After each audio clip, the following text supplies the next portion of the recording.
Kona today. I don't know a lot about this game, but because I just got it out of the Humble Bundle, but we're gonna try it out anyway. So make sure everything's to our liking.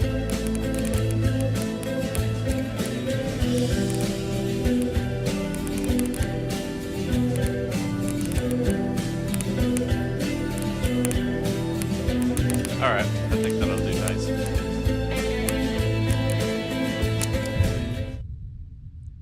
Alright.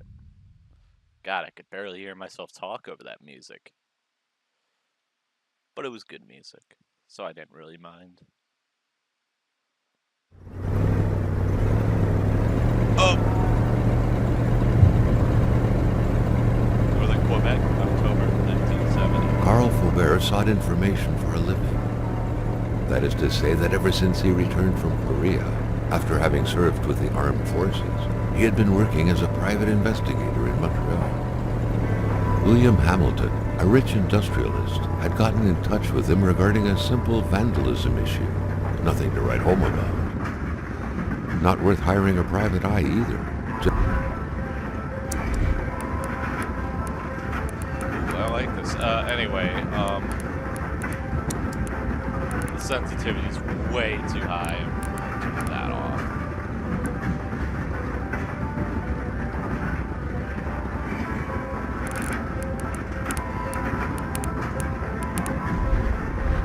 So he can drive for hours on rough roads. But that's how it had always been. The client pays, Carl gets it done. They had set up to meet at the general store, his client's business. Well, actually the entire village had William Hamilton's name written all over it.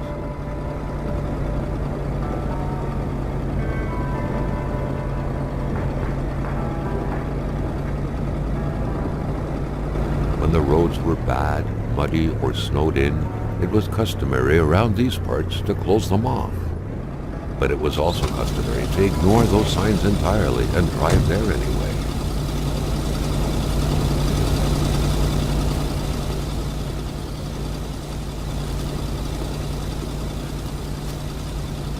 Still not a soul in sight. There was no point in waiting any longer. Carl had to figure this one out by himself. Hamilton never mentioned a road-blocking barrier. Why was it needed here in the back of Beyond? That would, however, be a mystery for another day. Carl had waited long enough for someone to come and raise it. Manistan, it will be good.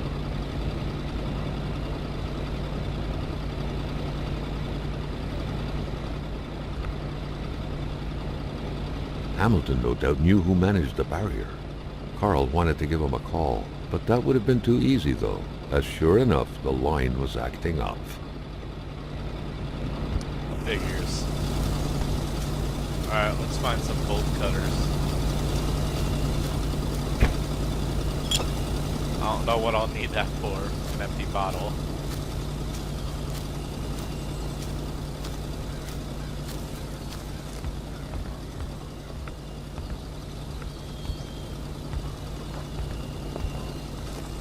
Samaria. Emperor Duplessis, in spite of his conservative agenda, did a good job in colonizing the rural north, which helped to re-establish the region as an integral part of the province of Quebec. The blue fleur-de-lis could be seen fluttering in the wind here and there, taunting the red Canadian flags on the other side of the province's boundaries. There we go.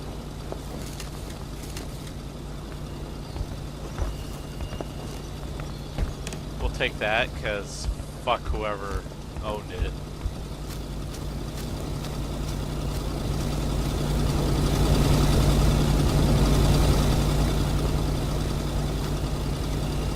Hamilton is waiting for Carl in the general store.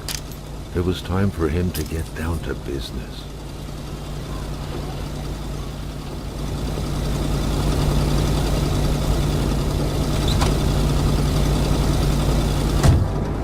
Damn, this car is loud. William Hamilton enjoyed a lavish country house built in the very heart of the northern forests, not too far from here. The local populace was divided when it came to the affluent men. Some saw a wealthy philanthropist dedicated to improving the region's economy. Others an aging Englishman who would do anything to further his fortunes.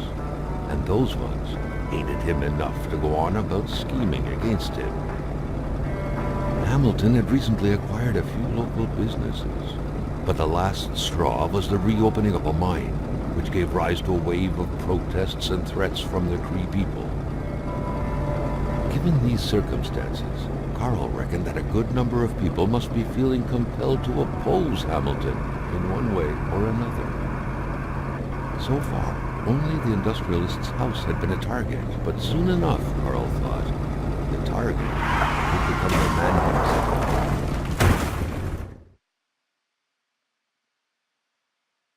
Huh.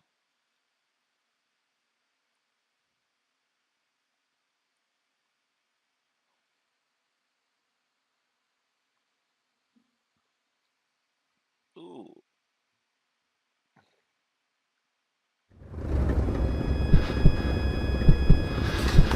Carl needed to get out of there. The cold and the pain required urgent care.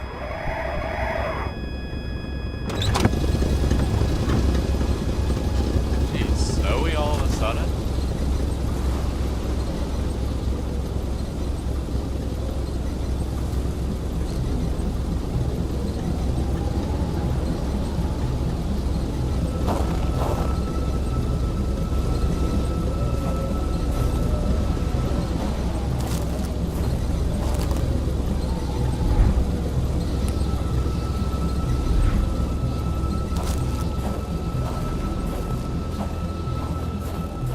The driver had taken off. It was still best to check it out and leave nothing to chance. Carl needed help. It was a small, locked box engraved with the letters W.H. Carl thought about taking it. Nothing was to be left to chance. Isabel.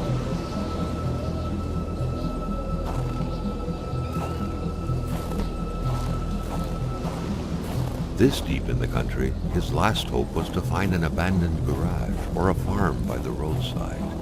His life depended on it.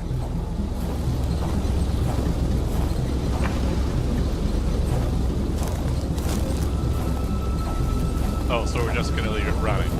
Okay. South. Scratches did not stop Carl. His mother would be so proud.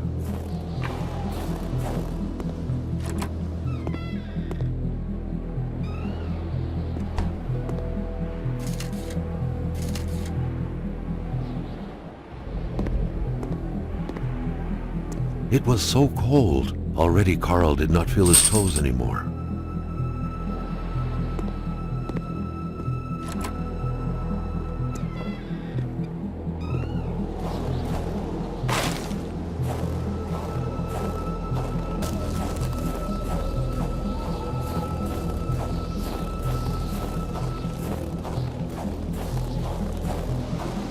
The cold was burning Carl. He would not hold up much longer. He had to warm himself.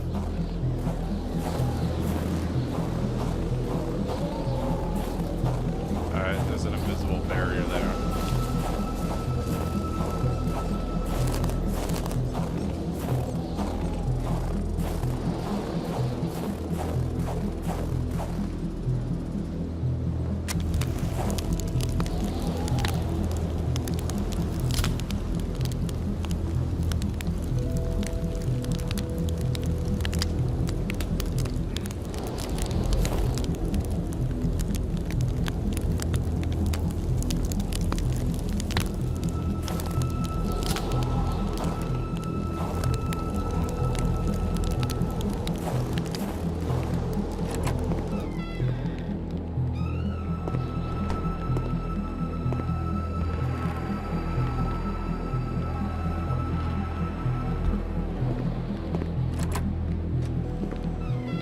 Can we get another one? Yes, we can.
Chevrolet. Chevrolet. Goddamn.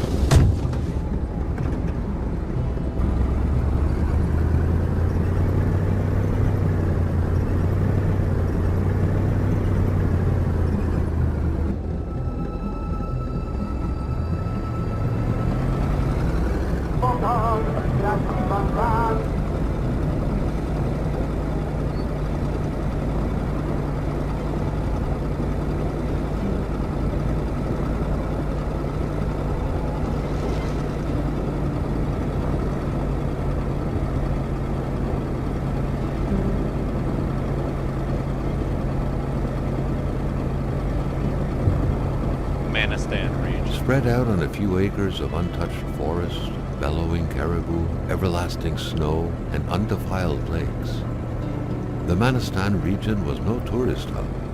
It was said to have been populated for millennia by Cree people, and ever since the industrial era, by the metal mining industry.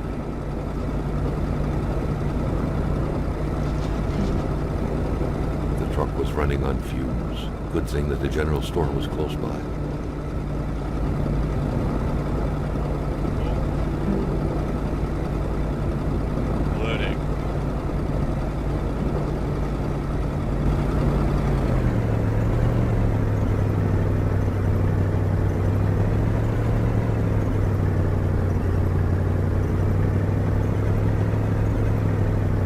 Got an achievement. Rendezvous.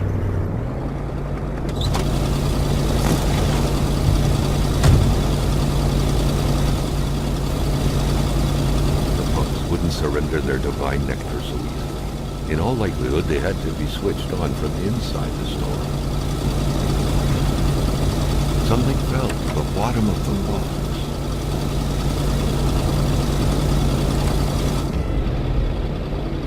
Carl had no trouble recognizing his employer. He had been killed. There was no need to be a detective to figure that out. But only a detective could have noticed that the killer had to have been very close, that the fatal blow had been given before the victim even realized.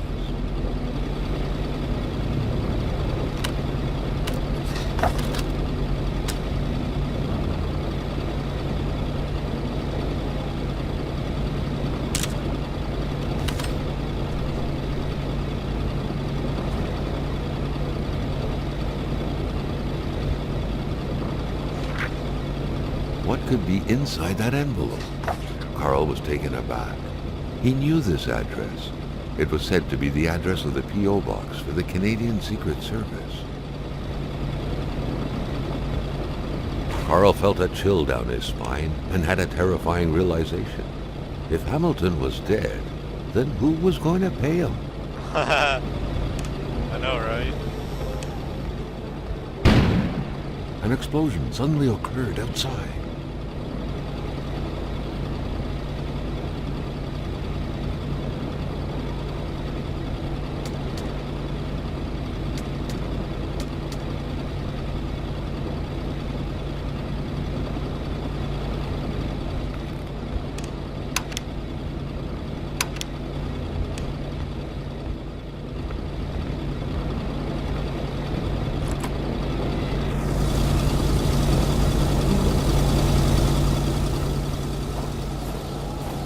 Oh, hey, doggies.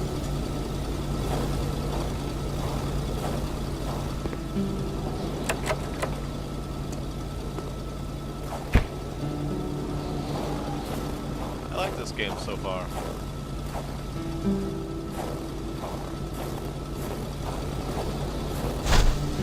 Oh. Maintaining his composure, Carl recalled something from his military training. Wolves always stay away from populated areas. Wait, was it about bears? Hate was in the air. Seems like some villagers barely tolerated each other. Let it be known you're nothing more than a brigand, a robber, a garbage hoarder, a viper, a leech, a monster. You're holding a knife to my throat. Too bad for me, but...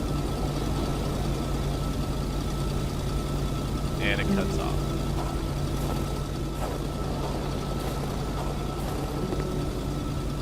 Carl was no electrician. but he could identify a wiring problem when he saw one. Need duct tape and pliers.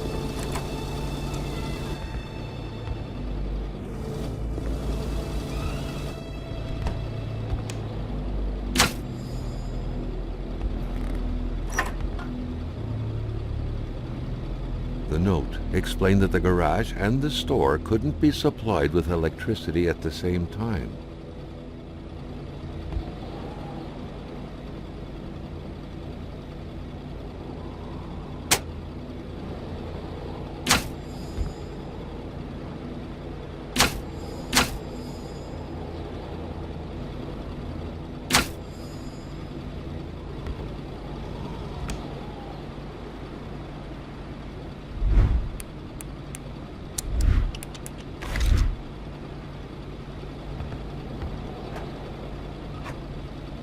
Postal office for the locals.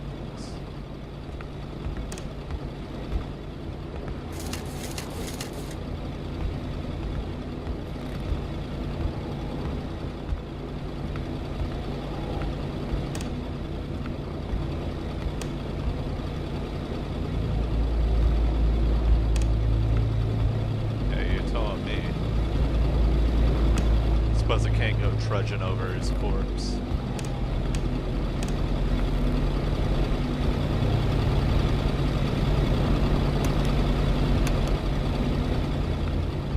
Okay, if this is a general store, where are the cigarettes?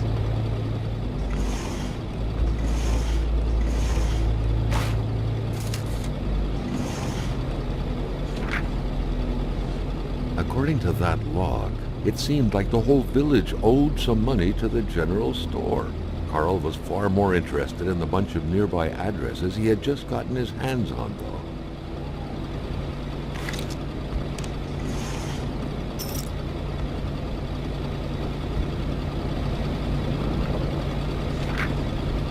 Carl knew that Gilles Lachance was in charge of the general store. That made him one of Hamilton's employees. A very angry employee, as Carl could plainly see. You know what, Hamilton? I have a frog in my throat. When people have a frog in their throat, they do not take risks by going to work. Customers could catch it, right? I'm a wise man. Not to worry. Lots of nice doctors know which I'm going to. I'll have to get right now. Sadly, in the meantime, I'll have to close down the shop. Unless you would like to come fill in for me. I wouldn't dare advise you, after all. You must know how it's done, since it's yours now. With kind regards, your dedicated manager, Chief.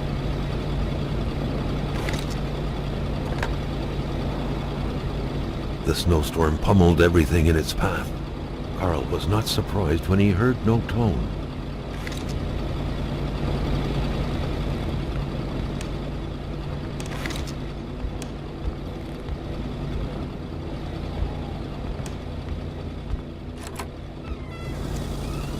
Let's get into the garage.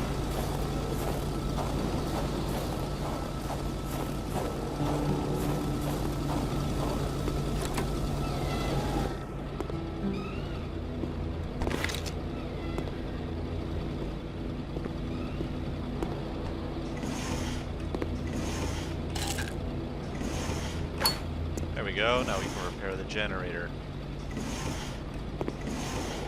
Hang on, I'm gonna go take a shit.